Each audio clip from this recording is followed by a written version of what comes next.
You know, Sonica, the book that you wrote is a story of what happened, right? Mm-hmm. It's only a fraction of what actually happened. And the book is not finished yet. No. And you named it Dwelling in the Secret Place. And where did you take that from?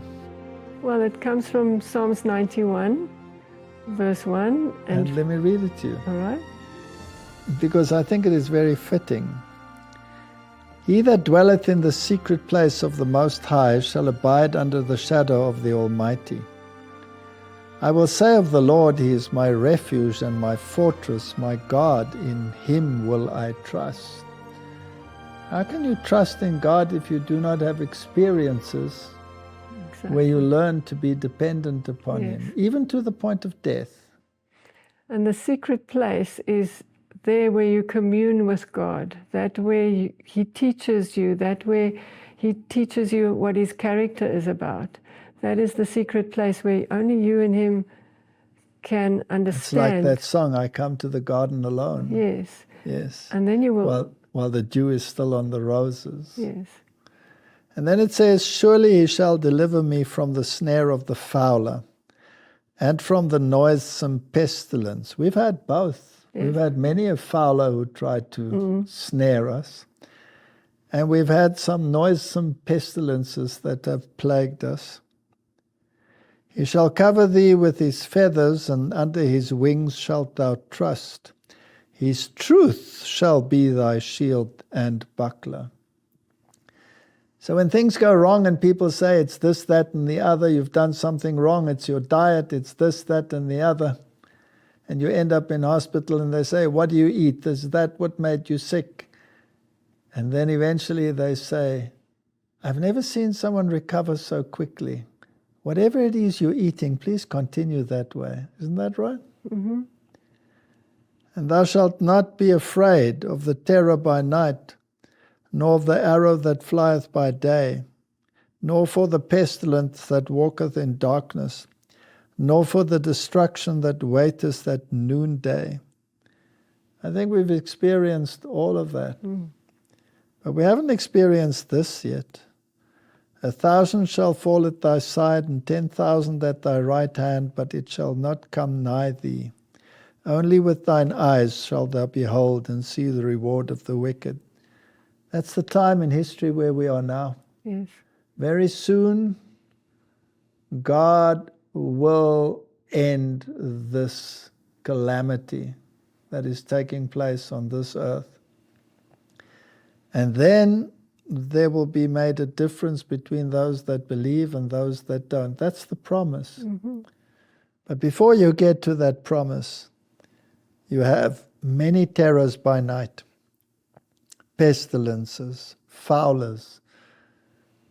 And the book is not finished yet. No. It's finished, but the story isn't finished. Actually, I first titled the book Story Without End, because when this time on earth is over, it will carry on, and it will be endless life forever.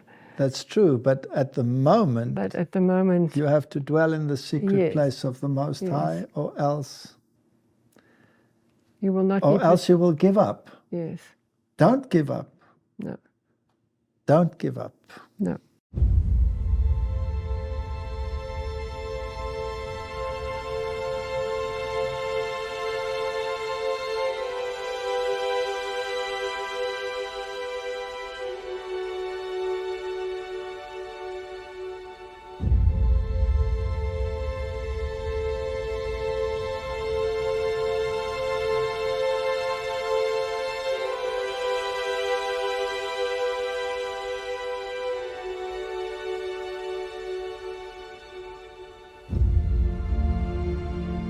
He that dwelleth in the secret place of the Most High shall abide under the shadow of the Almighty.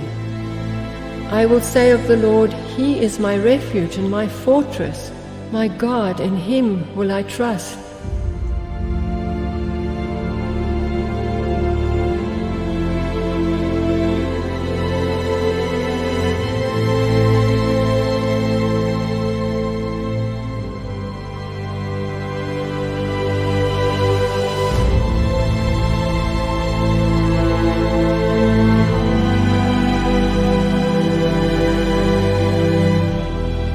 We have nothing to fear for the future, except as we shall forget the way the Lord has led us and is teaching in our past history.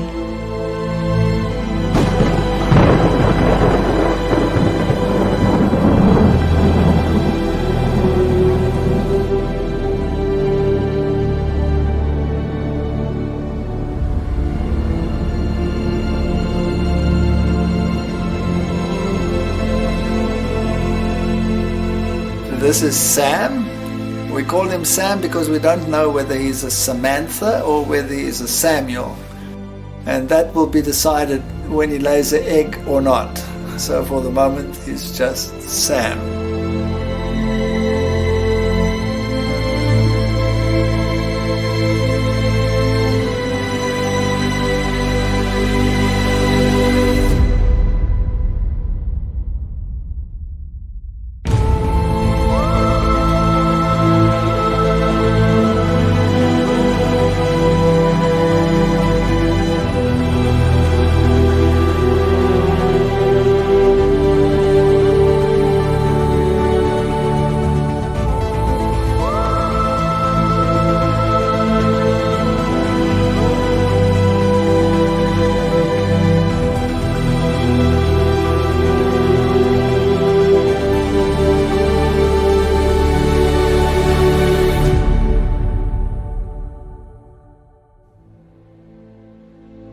You know, son, no matter how great opposition becomes, there are always those that also recognize the positive side.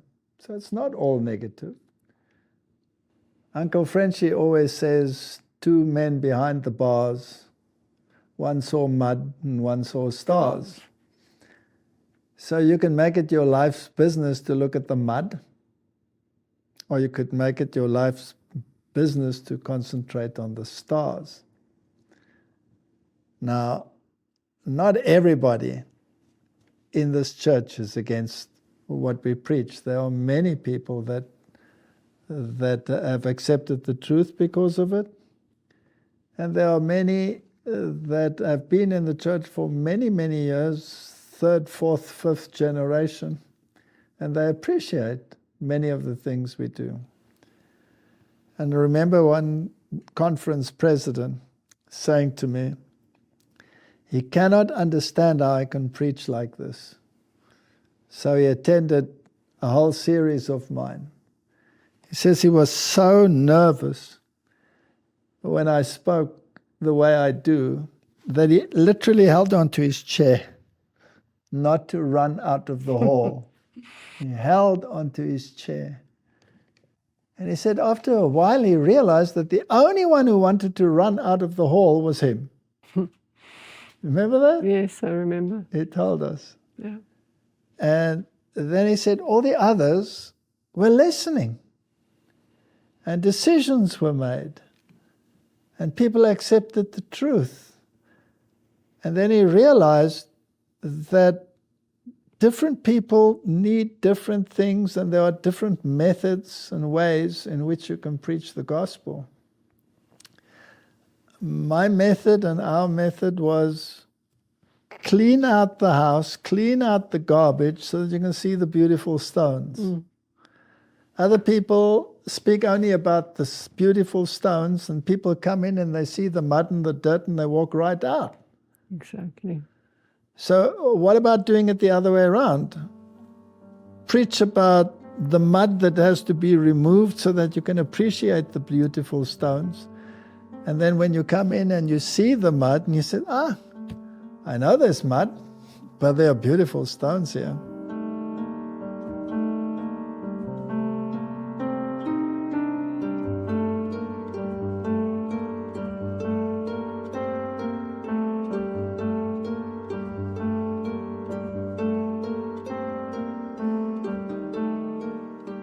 Take the Lord at His word, study the promises, and appropriate them as you have need. Faith cometh by hearing, and hearing by the word of God. Happy is the man who, when tempted, finds his soul rich in the knowledge of the Scriptures, who finds shelter beneath the promises of God.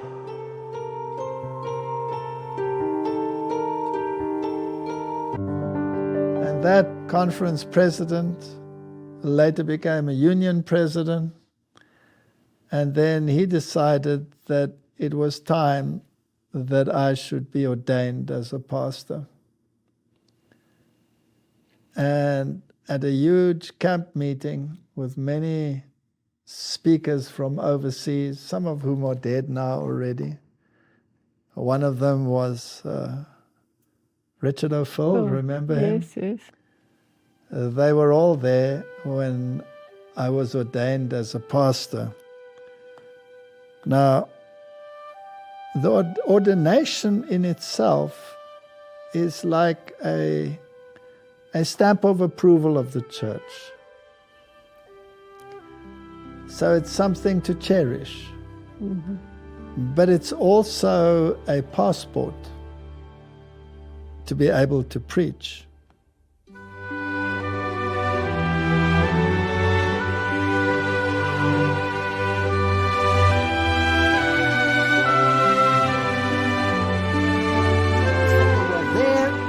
At the same time, life exploded. It stood fast.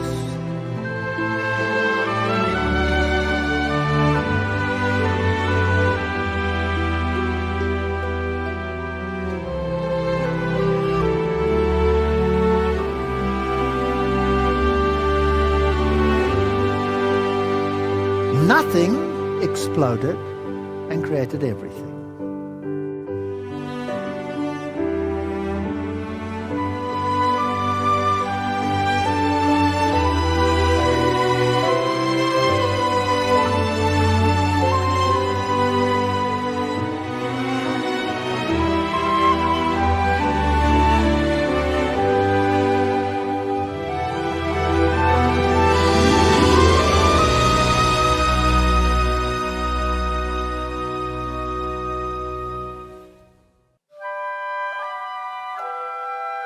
It is because I so greatly desire to work for the salvation of souls that I do not give up to infirmities. I am determined that as long as God permits me to live, I will proclaim the message of warning to the world. I want my voice to reach many more before I shall give up my labors.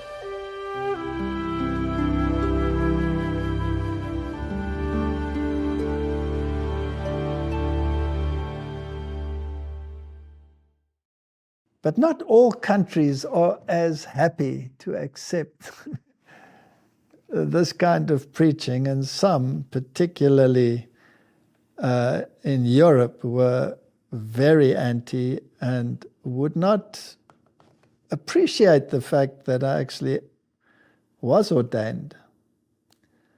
But that doesn't make the ordination undone.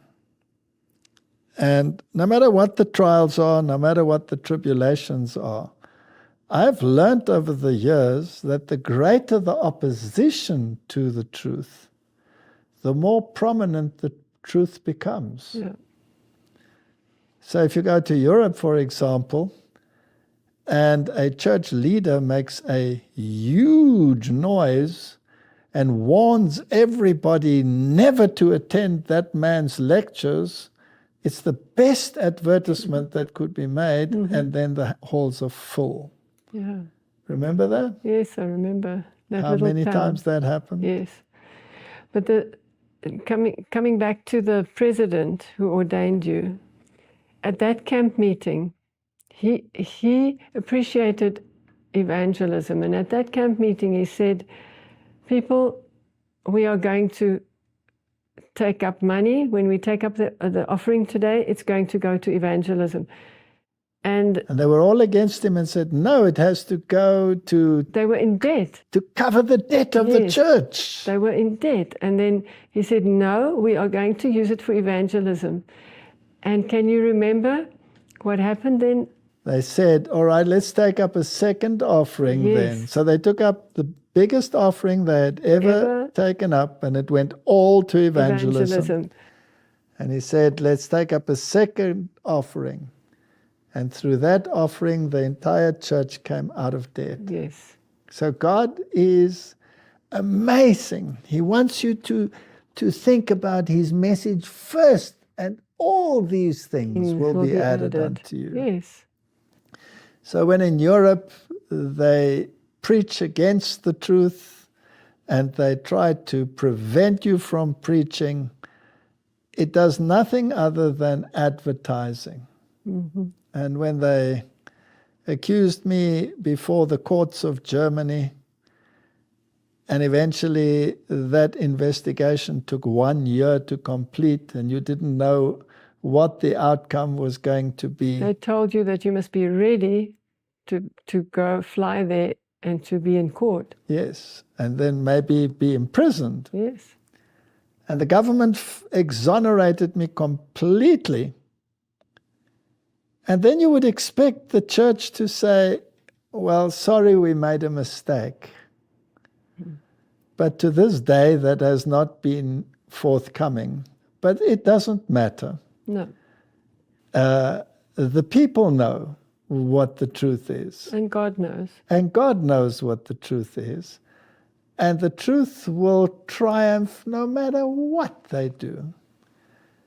And they ban me. They ban me from the churches. I may not preach in the churches. Well, then I'll preach in a hall. Because they have to ask themselves the question, in the time of the disciples, did they tell them that they were no longer to preach in this name? All the time. And what did they say? They went and preached in his name. And they said, we have to obey God more than man. So if I am convinced in my mind and in my heart that the Lord has placed this burden of this message onto my heart, if I don't preach it, then I'm working against my conscience. So they can shout as much as they like.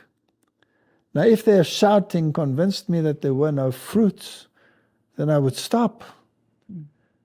But if their shouting just proves to me that more and more people embrace the truth, then no matter how much they shout, I will ignore them until God tells me to stop preaching this message. There are many people that write to us and say they were Catholic, they were atheists, they were evolutionists, they were occultists. Yes. And they've come out and they have embraced the truth. Yes, we've got one after the other. People that have come out of secret societies, people that have come out of secret military organizations. There are so many people.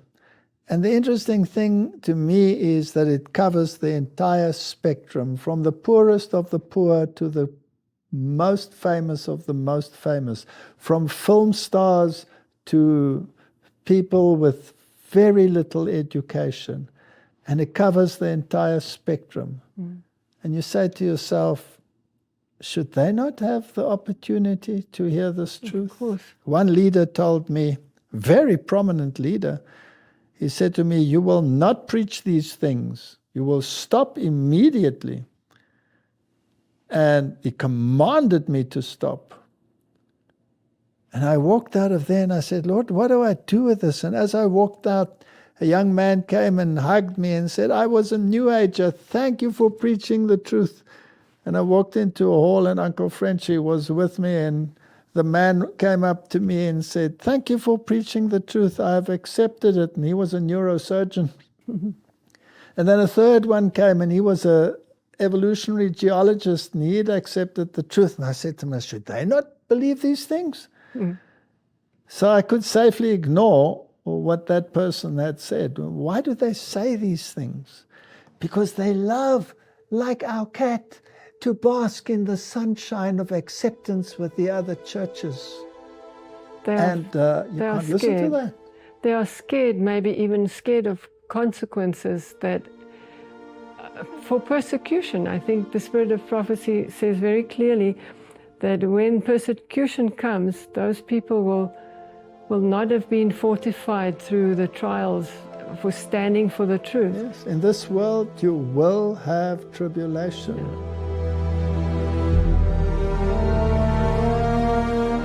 I expect to have trials, but I do not dread them. The Lord knows what I can bear. He will give me strength to endure. He will sustain me in my weakness, enabling me to follow on, and to know that His going forth is prepared as the morning.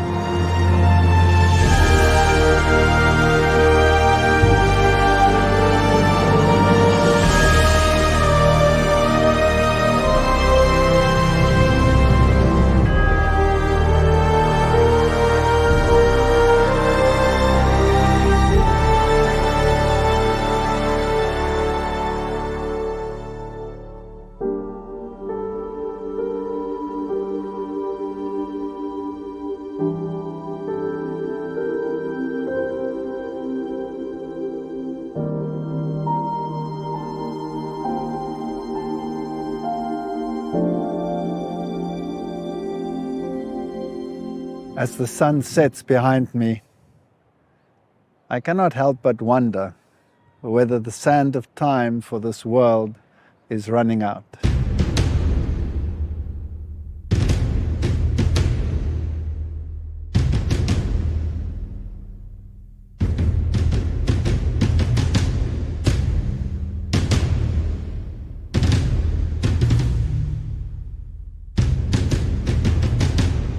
We have been traveling through the whole of Europe on the footsteps of the Reformation.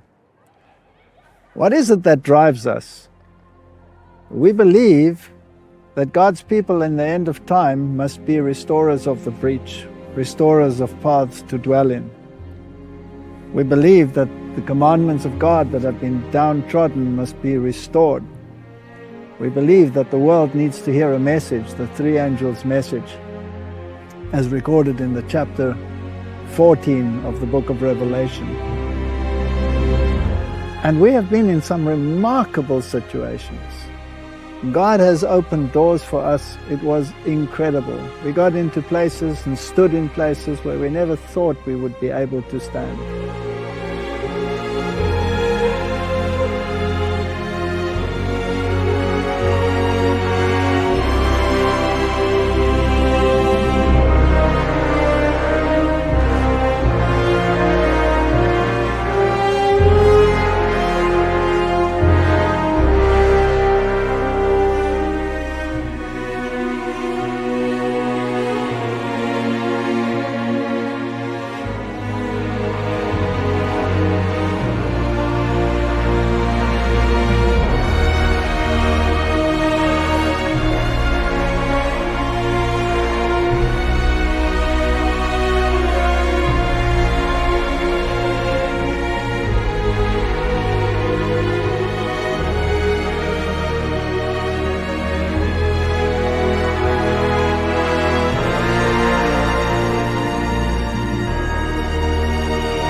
As the sun sets, I believe the sunset of this world is very, very near.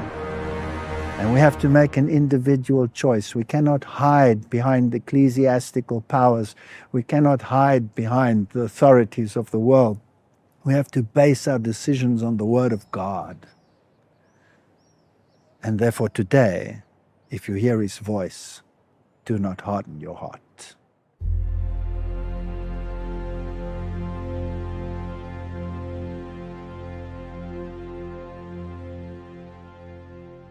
What happened to you with your hip? Oh, that was quite a story.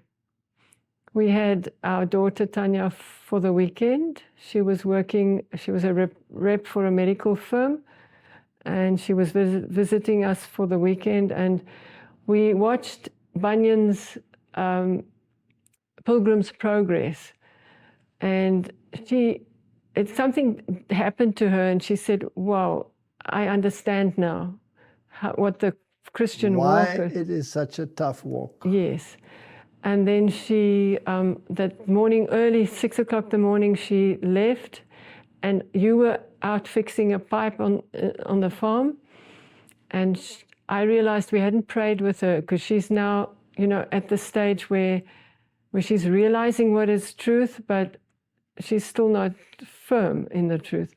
And I ran out to go and tell her, don't leave before we've prayed. And I've forgotten that as I came around the corner, I had stacked some wood, and I tripped, but it wasn't just a trip and fall.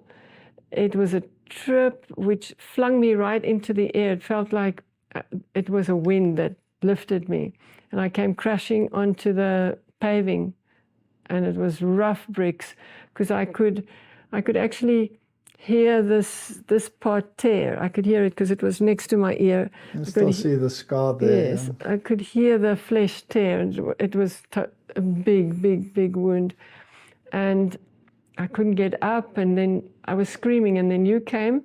I just happened to arrive at that moment. And you helped me up and got me to the hospital. It was like 50 kilometers that we had to drive, and in pain. And at the hospital, they said, yes, my hip was broken. And they had to send you to another hospital? Yes. And then they refused to use the ambulance. Yes. There were 4 ambulances standing there. I think it was 4. It was a government hospital. 4 ambulances, and they refused to send you with an ambulance because you had a medical aid. Yes. If you didn't have a medical aid, they would send you with an ambulance. Yes. And I said I would pay for the ambulance.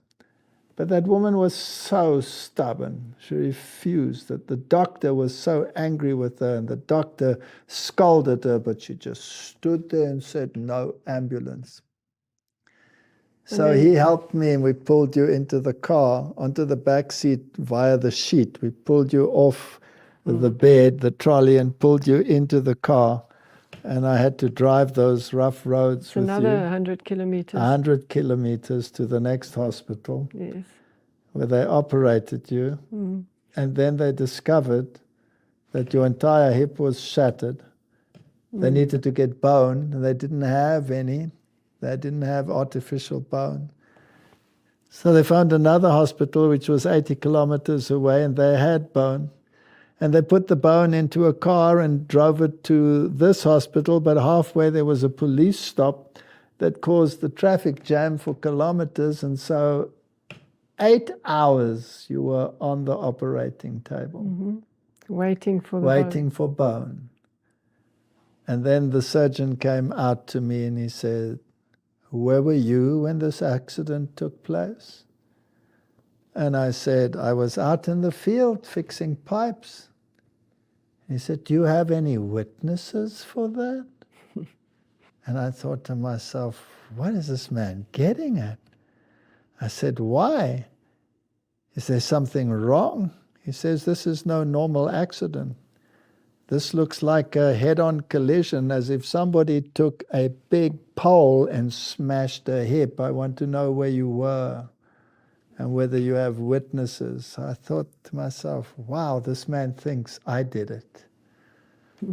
But fortunately, the laborer was there, remember? Yes, and Tanya was there. And my daughter was there. And so, yeah, it was a terrible accident. Well, it was such a bad break because the pelvis was broken, the socket was broken, the femur was broken. It was such a bad accident that they said I wasn't allowed to even touch the ground with my foot and stand on it for 6 months. And so, and now they had artificial bone, and now my flesh, bone had to grow into that bone. It had to grow into that bone. And it just wasn't growing because there was nothing to hold it. There's so many screws and so many things, and nothing was there. It was a big empty thing. And so the doctors said, well, if it doesn't grow on, it will have to be amputated. The whole leg. The whole leg. From the hip. Yeah. And we said, all right, we will ask the Lord to help us, because we can't do anything anymore. The doctors can't do anything. And we had with Uncle Frenchie, we had a trip planned to Jerusalem, I think the Middle East, and then we were supposed to go to Loma Linda. So it was all planned. And here I am on crutches. And I said, no, I'll go. I'm going to go. You were stubborn. Why are you so stubborn? Yes. Or had you learned to become stubborn? Yes. I think the Lord, through that experience, He wanted me to go through that experience, to have faith that He is going to do something. So just before we left, we had camp meeting, and you asked the pastors to anoint me. And my friend came and she detoxed me because I'd been on lots of medication. So she detoxed me. But that's a process. It's amazing. God first cleans your mind, detoxes you, then He anoints you, and then He gives you the solution. So the solution came in Loma Linda when you were lecturing, and this lady came to me and she said, I noticed that, she didn't say I noticed, she said, I'm aware of it that you maybe need help. We didn't tell anybody. But you were on crutches. I was in crutches, but, she didn't know that I wasn't healing. I was suffering, I was in pain. And she said, I just want to tell you my husband is orthopedic surgeon. Orthopedic surgeon, but he's specialized in a special way of treating it. And so I said, no, I'm fine. But then as she walked away, I thought, maybe the Lord has sent her to me. And I called her back and I said, yes, I'm actually in pain. Maybe your husband can look at me. And so the next day he came with a little suitcase, and he came and he checked my hip, and he said, well, you have inflammation in the bursa, in the little sac. And it's not healing. And it's not healing. And he said he is one of the, I think maybe 2 people that have been trained to actually treat. Or actually discovered the method to treat such a situation. To treat it. Only one of 2 in the entire world. Yes, something like that. Something like that. Yes, and then he... Or the only one, I can't remember exactly. Yeah. And he then injected me right into the bursa, into the right... In a very special technique. Special technique. And from there on, I got better, and when I came back home, I was able to put the crutches away, and I was still limping. I was struggling to walk for 2 years before I could walk normally. So the Lord used my friend to detox me. The Lord anointed me through His pastors, and then they gave me the treatment that cleared up the inflammation. But you had to say, I'm going to go. I'm going to go. Whether I'm sick or not. Yes. The Lord will take care of it. Yes. So people think that when you are working in the Lord's vineyard, then life will be smooth sailing and trouble-free. No, Satan will never stop having... And how many people said it's your diet that you broke your hip? Many people. Many people. In fact, one pastor said to me, he was a health reforming pastor, and he said to me, oh, it's such a pity that you broke your hip, because now you're not a good example for the health reform anymore. And that really hurt me, because I've been living as healthily as I possibly could. And then the hospital did tests on your bone and said they were the most perfect they had seen for a woman your age. So it's always encouraging when these things happen.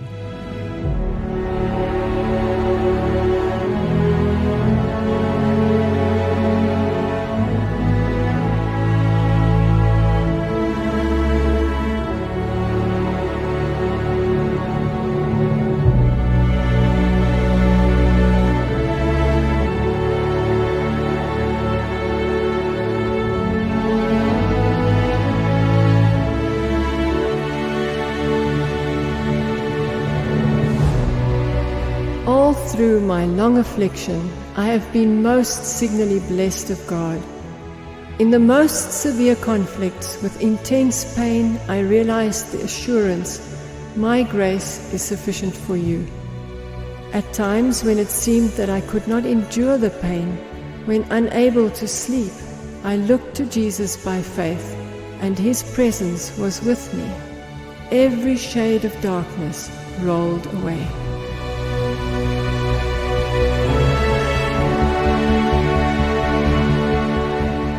Your wishes, your will be often crossed, but you should not be discouraged. Jesus loves you and He wants you to be happy, even in this life, and to be a light in the world. I wish you could see, and our people could see, what they may be and what they may become. God will work with your efforts. Tests will come to us daily in trials and disappointments, and the true character is developed.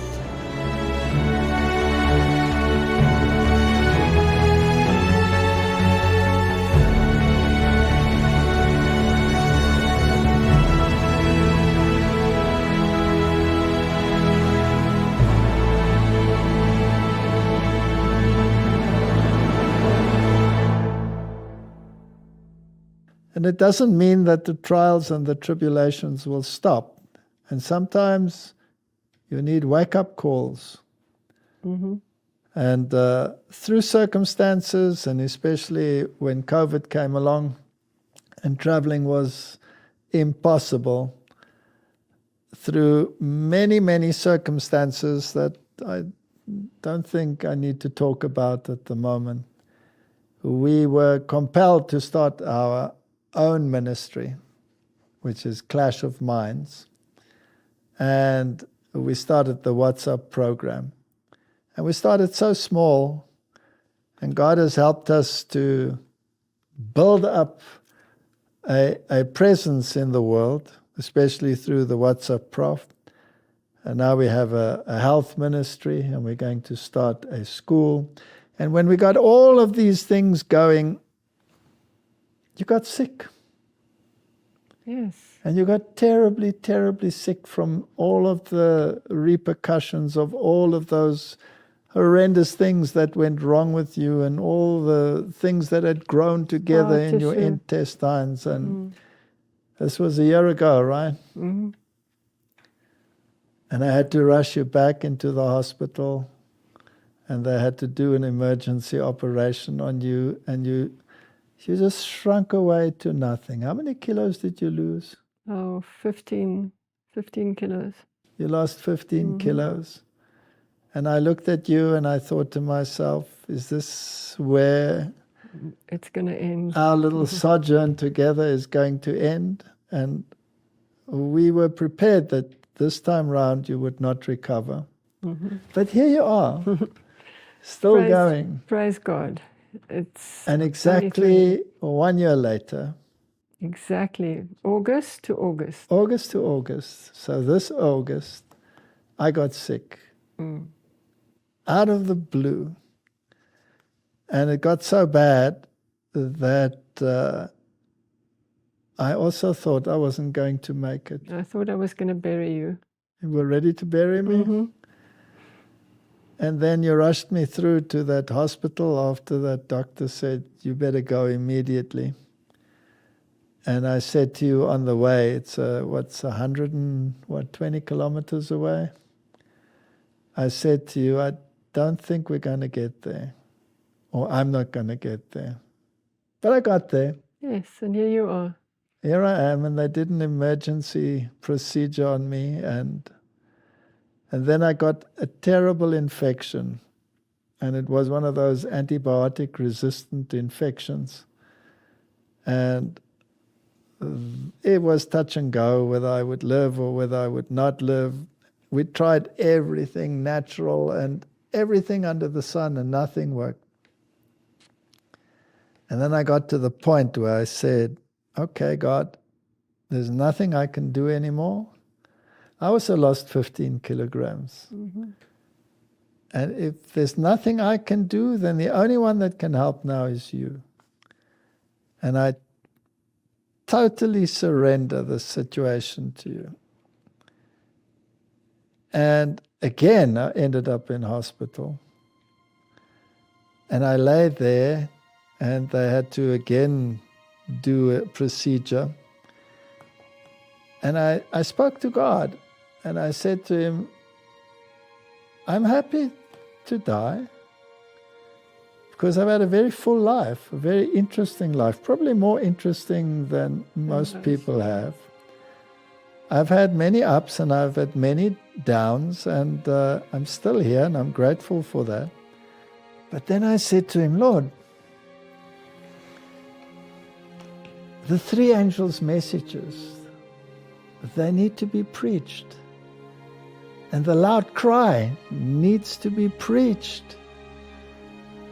And I know my usefulness might be at an end. I mean, I am old already. And if it is your will that this comes to an end here, then I will accept that. But I would really like to be part of the final message to humanity.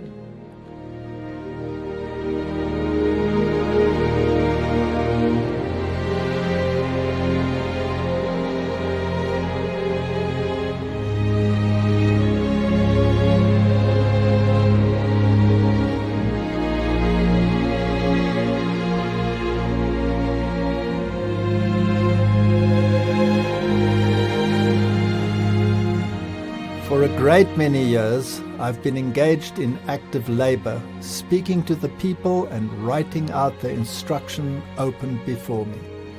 At times, sickness has come upon me, and then I would cast my helpless soul upon Jesus Christ and say, Thou knowest, Lord, that I have chosen Thee as my Redeemer. Give me not only spiritual strength, but physical strength, that I may follow on to know Thee. And the Lord has never forsaken me. Always has He been my helper, as He will be yours if you will trust Him.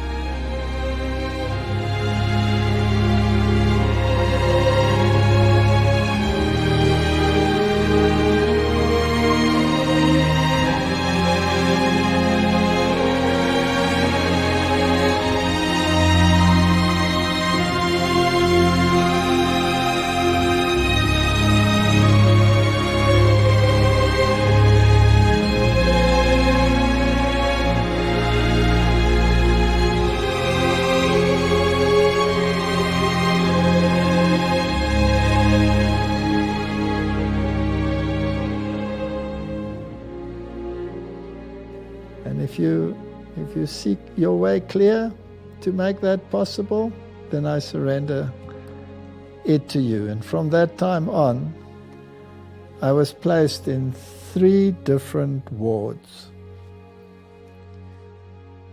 And in the one ward, there were nurses and people working, and I asked that my diet be in harmony with the diet that Daniel had.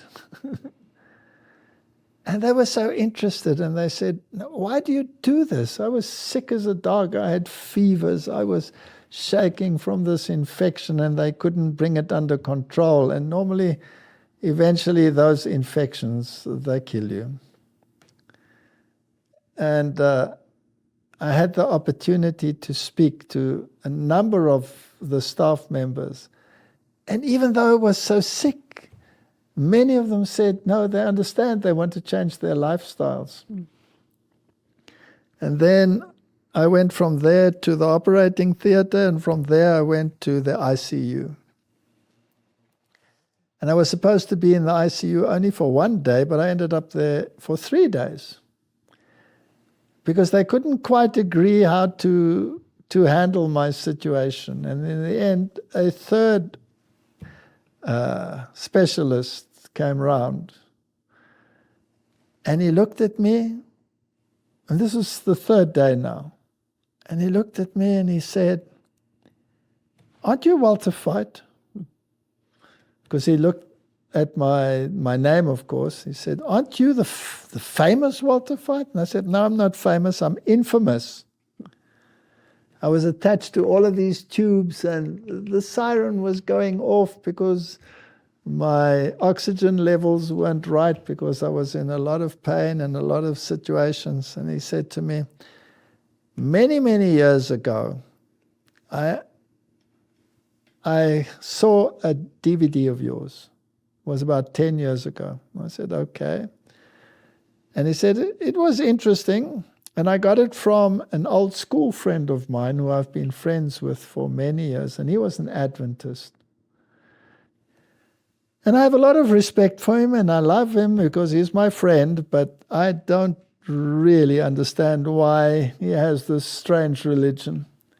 And he gave me this DVD, and I looked at this DVD, and it was interesting, but I really don't understand what you people are all about. And then he said, perhaps you can explain to me why you believe what you believe. And there I was lying, attached to all of these tubes, looking at this man, and I said, Lord, in my head now, is this why I'm lying here? Mm-hmm. So give me the strength to tell him why I do what I do. And I gave him a talk for about an hour and a half. And he looked at me and he said, now I understand. I'm going to contact that friend of mine, and I'm going to study with him because I think this is the truth. And he was panicking because he had rounds to do, but he stayed for 1.5 hours with me. And then off he went. And I realized that maybe God wasn't finished with me. Hey? Absolutely. And you were there taking care of me and bringing me some food when the hospital food was virtually unbearable. Because they just don't know how to prepare plant-based food. They think you take everything away that they give, and then what's left over is what you can get. Yes, and if you want a vegetable, they bring you fish or chicken. Yes. That's a vegetable. And then I was transferred to the other hall, having come out of the ICU, just having a 1.5 hour evangelistic campaign with this third individual. And I lay in this ward, and I was alone in the ward. And I thought, that's nice, I'm alone in the ward. And the next minute, the first patient came in, and then the second patient came in. They were going for operations. They were being prepared for operations. One bed was still open. And then the next man came in. He had been in a private ward because he was very shy of people. He didn't really want to be with people, but the private wards are very expensive. And so he condescended to live with the rest of humanity. Came into this ward. And he started talking to me. I was opposite him. I was still attached to a number of tubes and things. And then he started talking about religion. It's interesting, if you are in a hospital, people talk about religion, yes. Right? And then he started off with noticing that I was eating differently to the rest. And he said, why do you eat differently? And I explained to him, as well as I could under the circumstances, why I eat differently. And he said, all my life I know there's something wrong with the way that we eat. So please explain it to me in some detail. So I explained it to him. He called the nurse. He says, excuse me, nurse, I want to change my menu that I ordered for my supper. From now on, I will eat what that man eats. And I was stunned. And I said, wow, that's interesting. And he'd ordered a coffee. And he had a jar of milk next to him. And he was pouring the milk into the coffee. And before he put it to his lips, he said to me, is there anything wrong with coffee? That's the worst thing you can ask me under those circumstances. So I gave him another lecture about coffee and dairy. He took the cup from his lips, put it down, called the nurse, and said, "Nurse, please take it away and bring me the herb tea that man is drinking. I'm done with that forever." And from that health, we went to religion. And he wanted to know everything. So I went through Daniel. I went through Daniel 2. I went through Daniel 7. I went through the Reformation. I went through Revelation. I told him everything about Protestantism versus Catholicism. And that's why you were both still in pain. Yes, I was in pain while I was lecturing to him, and I hardly had a voice. And I tried to take a few breaths, and I drank some water, and I carried on. But I hadn't explained the Sabbath to him at all. And then you came to visit, and 2 other people came to visit as well.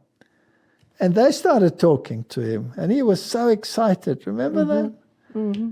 And then you piped up and you said what? Can't remember exactly, but I You said told about something. the school and your, Oh, yes, I and told our him son. about our oldest son who went to the 12th grade farewell. And it was supposed to be on a Friday evening. And the whole school changed it to a Wednesday evening. Because he was a Sabbath Because keeper, he kept the his son. Sabbath. And I just told him that we were so grateful that the school did that. And I thought to myself, now, how's he going to take that? Because I hadn't explained the Sabbath to didn't know him that. at all yet. And he sat up and he said, "Sabbath? What about the Sabbath? What is that about the Sabbath?"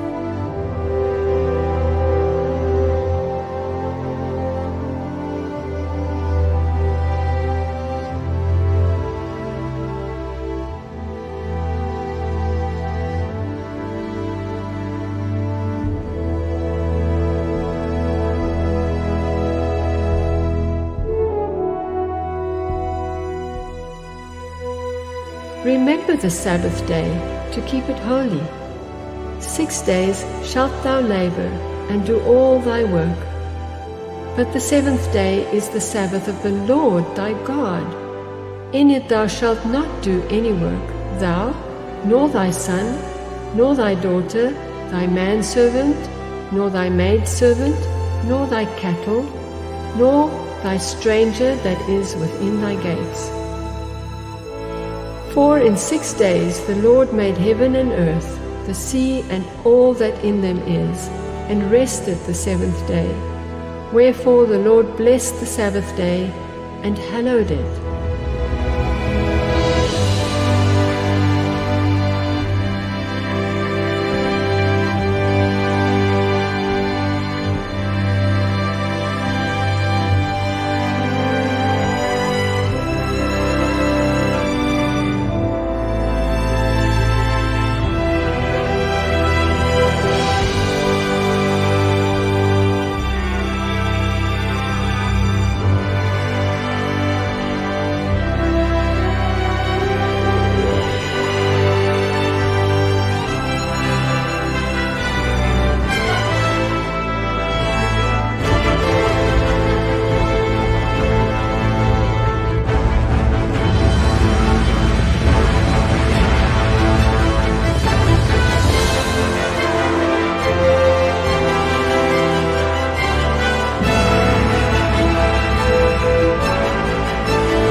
And then the visiting hour was over, because they're very strict in that hospital, and you all left. And then I had to give him a lecture on the Sabbath, which I did. And then he said, "That's wonderful. I'm going to go home, and I'm going to study my Bible, and I'm going to change my diet. I will never, ever eat this, that, and the other anymore, and I won't drink anything that is bad for my mind, and I'm going to study this issue." And when I came out of hospital, I was regenerated. Yes. And I thought to myself, I had time to reflect. What is it like to go through the valley of death. You'd just been through it and came out alive. And I'd gone through it and came out alive. And I was very, very weak. I mean, I couldn't walk 10 yards without sweating like crazy.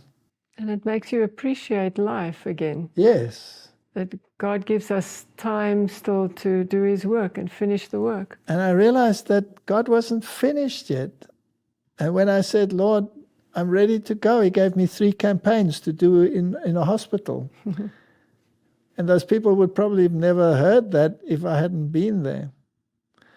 So it encouraged me that God is not finished with us yet, and that we can still be a thorn in some people's flesh, and they can moan and scream as much as they like. I have learned that I can trust my God, and that this is the truth, the way, and the life, and that there is a final message to be given to the world, and He wants that message to go to the world. And He raised you up again, and He raised me up again, and we can continue where we left off. And by God's grace, we can do it until He comes. By God's grace, yes. We will see Him coming.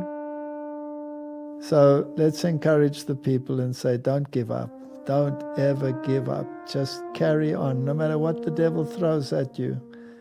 This is the truth, and the truth is worth it. Heaven will be cheap enough.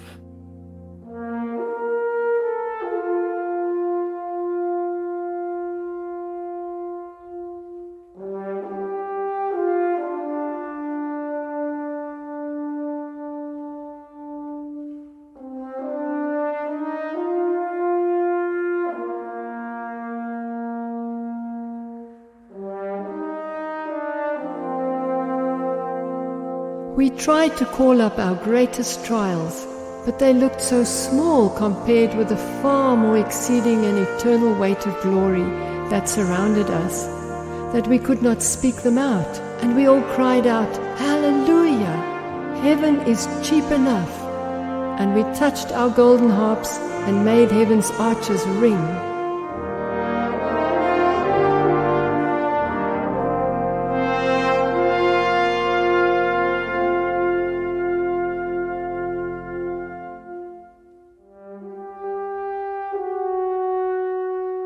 And as for the church, this is the church militant. It's not yet the church triumphant. There will come a terrible shaking, and this church will be shaken. But those that keep the commandments of God and have the faith of Jesus and the testimony of Jesus, according to the book of Revelation, will stand firm. They will not accept the mark of the beast. They will not follow the image of the beast. And they will go through to the kingdom. And God will put the loud cry into their mouth. And many, many people that are trapped in Babylon will come out. Never, ever give up. Amen. Amen.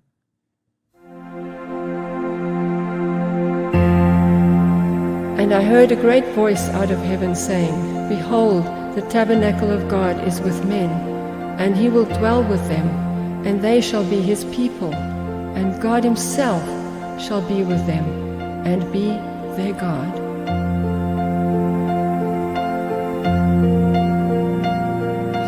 He that dwelleth in the secret place of the Lord Most High, under the shadow of His grace, He will safely abide. He is my peace, He is my calm in the storm, my refuge and my trust. I will not fear the darkest night, for His word will be my light. He will give His angels charge to keep thee in His ways.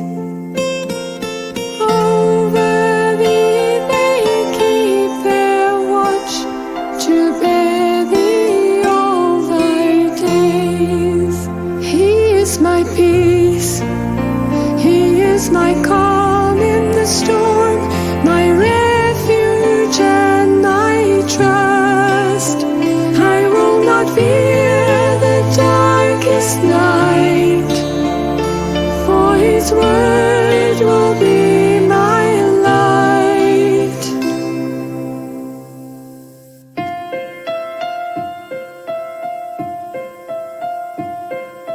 He that sets His love on me, on the Lord Most High,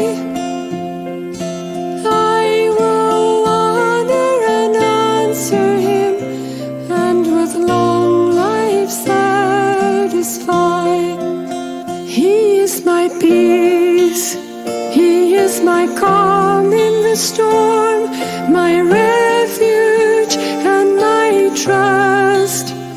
I will not fear the darkest night, for His word will be my light. I will not fear the darkest night, for His word